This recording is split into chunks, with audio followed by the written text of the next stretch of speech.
Hi everyone, and this is our lesson on NPK review. Moving forward, NPK. So as part of your campus urban farm docent training, you should be familiar with basically the concept of fertilizing, but three nutrients in particular. So if you were to go to a garden store, let's say, on a traditional bag of fertilizer, you'll generally notice three numbers. And these ultimately represent the different ratios of NPK within the fertilizer, which do different things. And also different plants require different ratios for optimal growth.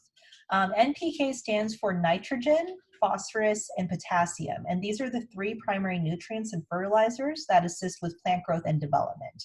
Nitrogen primarily assists with leaf growth and coloring.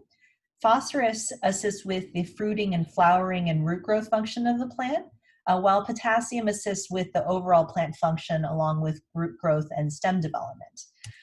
So in terms of nutrient deficiencies, different plants do have different nutritional needs, but there are also some general guidelines for detecting specific nutrient deficiencies that your plant may be experiencing. So if you have a plant that's experiencing a bad nitrogen deficiency, generally you'll see a lot of yellowing, particularly of older leaves. Whereas with a phosphorus deficiency, it's generally the hardest of the three to detect because it mainly affects fruiting and the growth and the slow maturity. Phosphorus deficiencies often lead to just really slow growing plants for some reason, or plants that aren't very productive.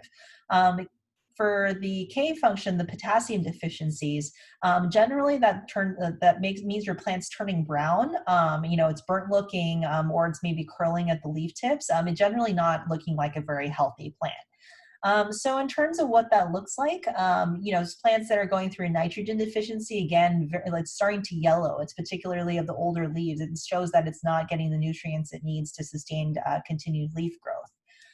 With phosphorus, you can see that it has kind of stunted plant growth, slowed maturity, especially struggling with fruit production because phosphorus is really key for that fruit and flower function.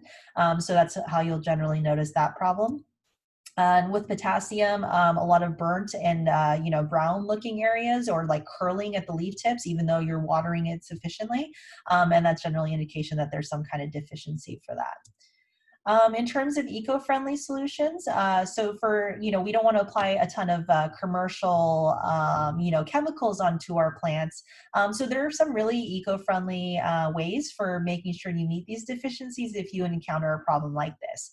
So in the case of nitrogen deficiencies specifically, a really easy solution is just using used coffee grounds. So the used coffee grounds that come out of your maker, that have been filtered through, actually make for a great nitrogen boost. So you can actually just sprinkle that around the root line of your plant, and it'll give it a nice boost of nitrogen in a fairly easy way.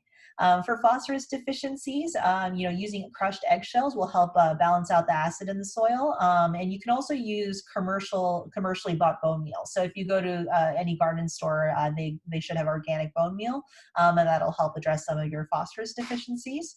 Also for potassium deficiencies, a really easy solution is to actually just bury a banana peel full on under the soil, and that'll actually give a good boost of potassium. However, in general, it's just good practice to apply an overall solution. So for overall deficiencies, farm compost is a really great way to hit all three areas in terms of nutrient deficiencies.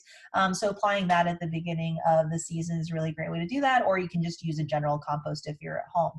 Another good overall fertilizer essentially is aquarium water.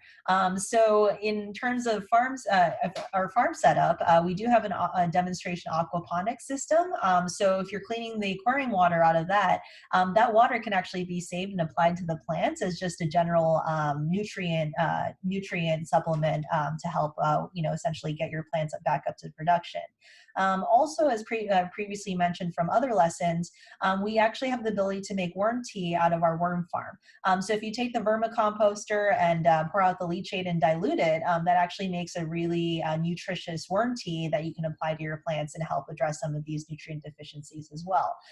If you're in a home setup, obviously if you have an aquarium that you're cleaning out, or you have your own worm composter system, you can apply those solutions as well to make sure that you have a general eco-friendly solution and help address a lot of these nutrient deficiencies. So the importance of organic fertilizers is that unlike certain synthetic fertilizers, organic fertilizers improve the quality of your soil over time. Many create long-lasting solutions, are often less harsh on the plants, and the nice thing is that they don't contain additional chemical additives that come with synthetic packaged fertilizers from your traditional hardware store.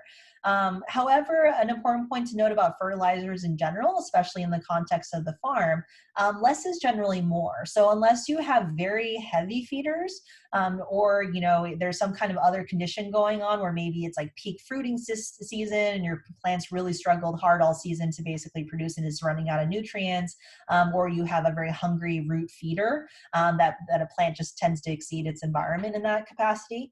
Most 99% of problems can generally be solved if you just periodically apply general compost at the beginning of each growing season to keep the soil healthy. So at the campus urban farm, that's what we do, is making sure that seasonally when we replace the plants, at the beginning of each growing season, we just add a lot of good general healthy organic compost, and we're usually pretty good for the growing season. However, we just wanted to make sure that you were aware of the NPK relationship as well as some home solutions if you do encounter these problems, either at your home or at the farm. So thanks for listening.